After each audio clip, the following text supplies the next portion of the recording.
Let's take a live look at United stock. Look at that, shares jumping, now up over 10%. They moved to the upside coming after the company reported better than expected quarterly results. And this comes despite losing $200 million due to troubles with Boeing's MAX 79 fleet. The company is only reporting a loss here of $124 million in Q1. Again, that was better than what the street was bracing itself for. So we want to bring in Nick Owens, Morningstar Industrials equity analyst. Nick, it's great to have you here. So first, just your take on United's results here, and really what that signals about maybe Boeing's troubles isn't going to be as big of a drag on United going forward as many analysts had initially feared.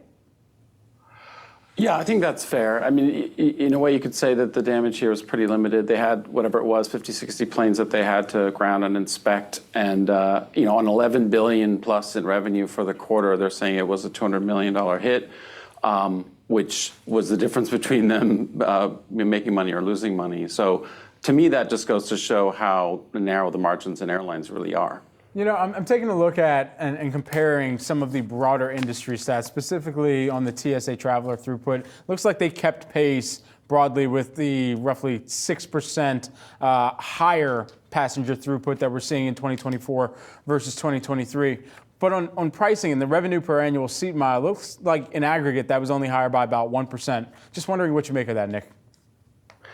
Well, I would say first quarter is not usually the best quarter or the most representative quarter, so they're kind of positioning for the busy summer, and so not all the revenue and cost stats will necessarily be representative from the first quarter, in my view. What I did notice was they had a nice jump in the Pacific routes, which they tend to benefit from, and that's, I think, because of the slightly delayed reopening that came out of China. Nick, There's still some more legs there. Yeah, Nick, when we look at maybe a little bit of a longer-term view, you are still a bit cautious. What are the biggest challenges facing United, and could you make that same argument with its rivals, some of the other larger competitors as well? Yeah, I would say that the group faces a common set of challenges, and to flip that around a little bit, they are benefiting from a common set of tailwinds right now. So even though it's frustrating that they can't get their hands on the planes that they ordered, and they maybe couldn't hire as many pilots as they wanted to, and the FAA can't hire as many air traffic controllers, what that's doing is actually putting a crimp on capacity expansion for the industry, which means they get to charge more for the same seat. So, they've been booking record revenue and record yields on less than 2019 capacity. My concern then is that if you fast forward a year or two and the planes and the pilots and the air traffic controllers start coming back online, if you will, and if consumers take a break or sort of level off their spending, what does that look like for profitability for the industry? Within that, United, I think, is fairly well positioned. They have a nice premium offering. They've been doing a great job modernizing their cabins, and they look a little more like Delta than they used to. And so they might do okay. But here we are on a 10% up quarter, $11 billion in revenue, and they barely broke even. So I just think that when CEOs are saying things like, I've never seen such a constructive environment, you want to ask yourself, well, how long will this last? Right, and commentary that we'll probably hear continue on the earnings call. That is not until 10:30 a.m. Eastern time, I believe, here. So we're going to be waiting on the edge of our ergonomic seats here, as I always say, for what that commentary is. What do you need to hear from the company and the executive team right now as it relates to the myriad of headwinds that you laid out, but specifically how they're going to need to lock in the demand environment here from consumers, given the resurgence in corporate travel, which is tending to provide them a little bit more on the margin side, plus this leisure traveler that we're going to see exactly where the propensity to continue to spend into the airline experience looks like. Yeah, like I said, I think United's doing a good job, and what I think we're seeing is the column, the big three, Delta, United, American, have positioned themselves to be able to take share from so-called low-cost providers.